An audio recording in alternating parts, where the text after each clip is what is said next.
How do you know that I'm a native speaker of American English? You might say, because you sound like you are. But what does that mean?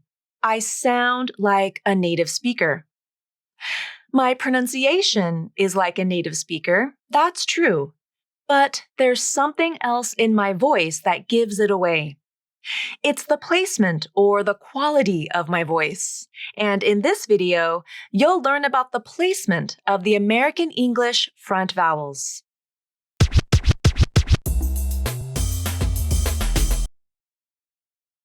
Let's start this video with a listening exercise. I'm going to play the audio from an online lesson about grammar. I know, grammar isn't the most exciting topic to discuss. But the purpose of this listening exercise isn't to teach you grammar. It's to show you the differences in the voice placement or voice quality between speakers of two different native languages. I'll play the audio now. Pay attention to the quality of the voices that you hear. Can you describe what the voices sound like? Are they high, low, nasally, or rough? Consider the English sentence, I ate an apple. But first, let's remove the article an here for simplicity. So we're just left with, I ate apple. Now, let's compare the same sentence, I ate an apple, in Japanese. 私がリンゴを食べました。 Let me give you a little more background.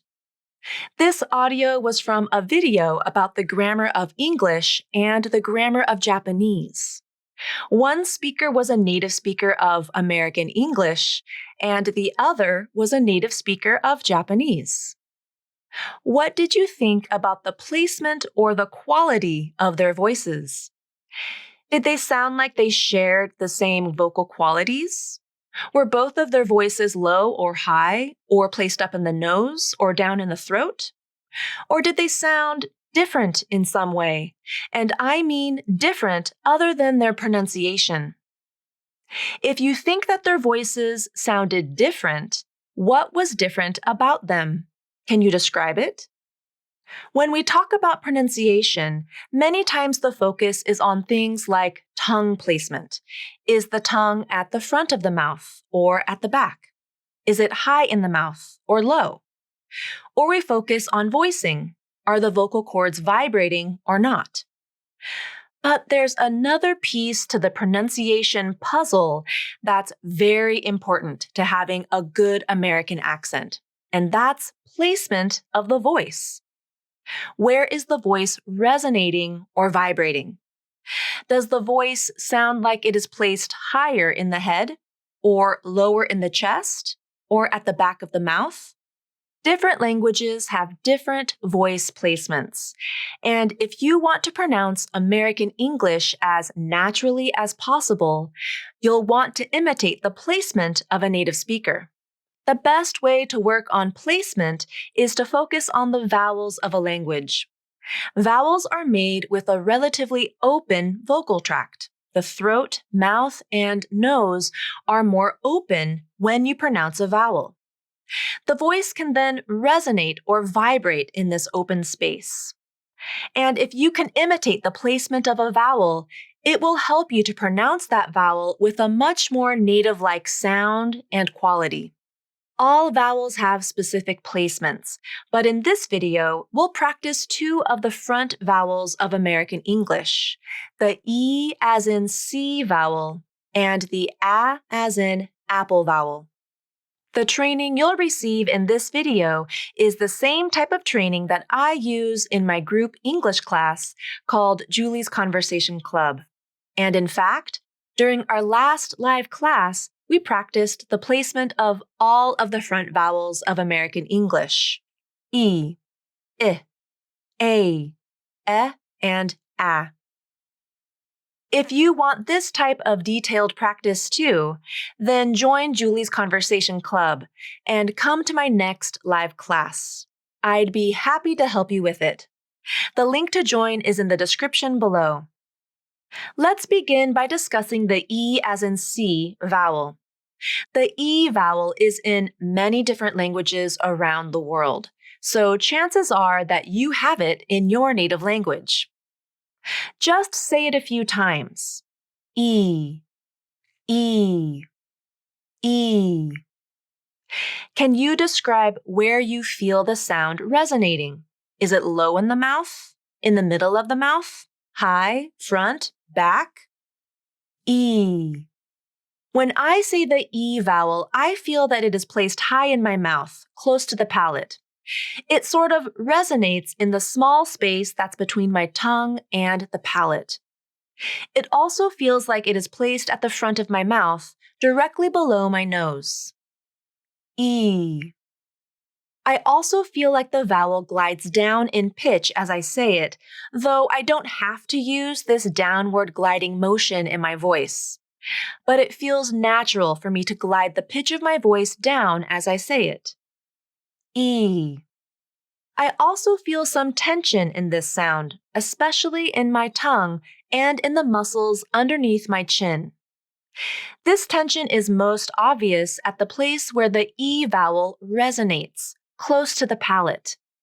So in summary, the placement of the E vowel is high in the mouth, close to the palate.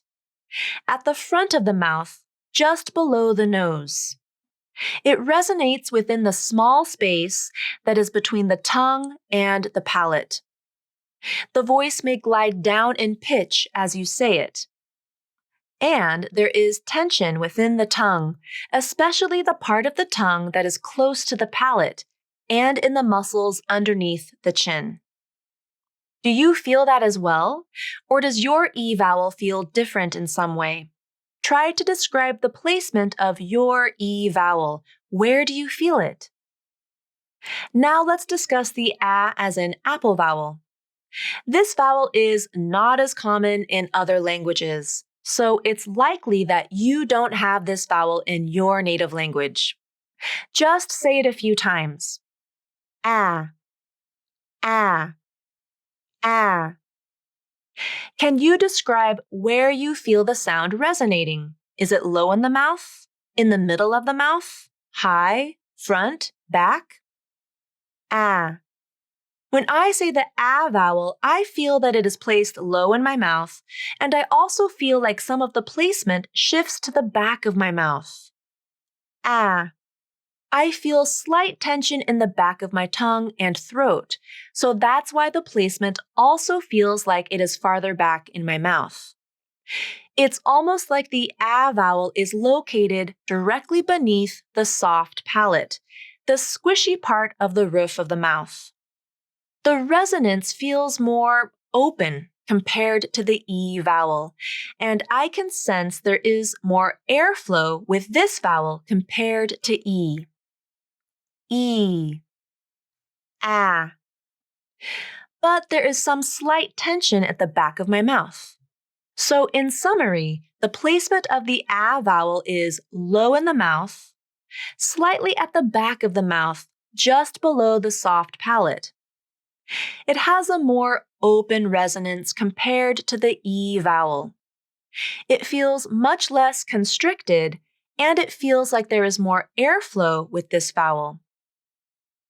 But there is slight tension at the back of the mouth. Do you feel that as well? Or does your A vowel feel different in some way? Try to describe the placement of your A vowel. Where do you feel it?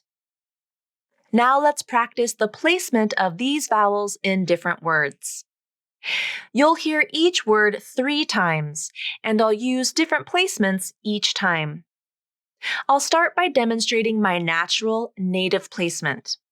Then I'll demonstrate 2 additional placements that are not my natural placement.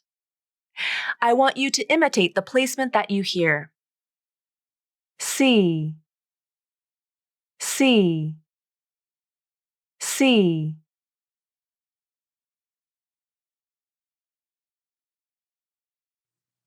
C, C, C.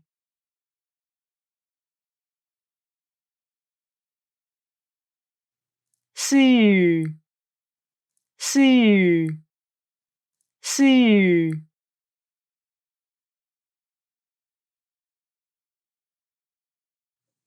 Apple, apple, apple.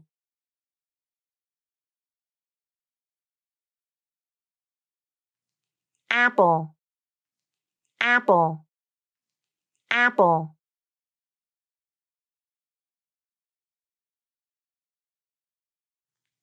Apple, apple, apple.